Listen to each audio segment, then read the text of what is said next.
Okay, imagine this for a second. What if the IT solutions running your business weren't just functional tools, but more like a canvas, a place for creativity, for really elegant design? That's a fascinating way to put it. Right, so today we're doing a deep dive into someone who seems to live this, Borislava Tatchev. She's the founder of Alqubit, an IT consultancy. And their whole philosophy is built around this idea of IT as an expression of art. Our mission today is really to get under the skin of how this vision actually works. Yeah. How it transforms technology and maybe even redefines what professional credibility looks like in IT. And what's really striking, I think, is how this abstract creative idea isn't just like a nice slogan on a website. Exactly. It's actually formalized. It's baked into a pragmatic, scalable, repeatable business model. And they've been doing this for, what, over 25 years? That shows real commitment to the philosophy. Okay, yeah, let's unpack that then. So, Alqubit, they offer the kinds of things you'd expect, right? Cloud solutions, managed IT, cybersecurity, disaster recovery, the works. Standard stuff on the surface. Pretty standard, but such a crowded market. What really makes them different beyond just, making sure the systems work? Well, that's the core question, isn't it? They call themselves a boutique IT service consultancy. And that phrase, technology as an expression of art, that's their guidepost for everything. Okay. It's about consciously merging technology with creativity. So the solutions aren't just functional, they aim to be, and this is their wording, genuinely elegant, intuitive, and enhance how people actually work.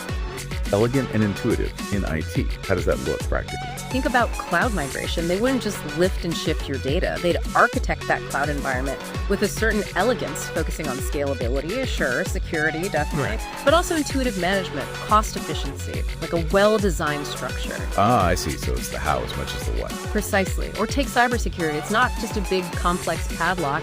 It's viewed as an integrated, almost aesthetically coherent defense system, something that feels robust, but also somehow intuitive to interact with. That is a different way to frame it.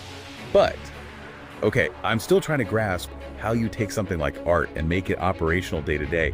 How does that vision become, a process? Where does the art meet the structure? Yeah, and that's where it gets really concrete. It's not just vibes. They have this structured framework, 4 foundational pillars and 12 business principles that bring it all together. 4 pillars, 12 principles. Okay. And the interesting bit is how art influences even the basic stuff, like planning. Pillar 1 is organize and prepare. Now, that sounds standard. Right, project management 101. But here it means meticulous planning viewed almost like composing a piece, seeing the whole project life cycle, every architectural choice, as contributing to an overall elegance and long-term harmony, not just ticking boxes on a Gantt chart. So the art is in the holistic design from the start. Exactly. And then that flows through, look at Pillar 4, reaching goals. It's about delivering the final masterpiece, making sure it doesn't just work, but provides predictable, elegant outcomes. Reducing guesswork, not just functionally, but in its aesthetic coherence and long-term performance. Yeah. It's quite disciplined. Yeah, that's a very sophisticated approach. Now, something else comes into play here. We often see leaders sharing personal stories, and Borislava Tatchev does this on her YouTube channel. She talks about her philosophy, but also her own challenges. She actually says, "It's been the toughest 5 years of my entire life, but I'm still fighting back, and I never surrender."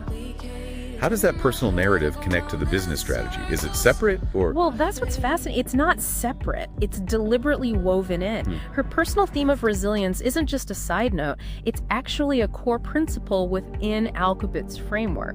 It sits under Pillar 3.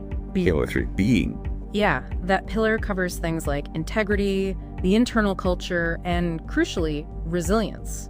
So there's this really interesting symbiotic relationship.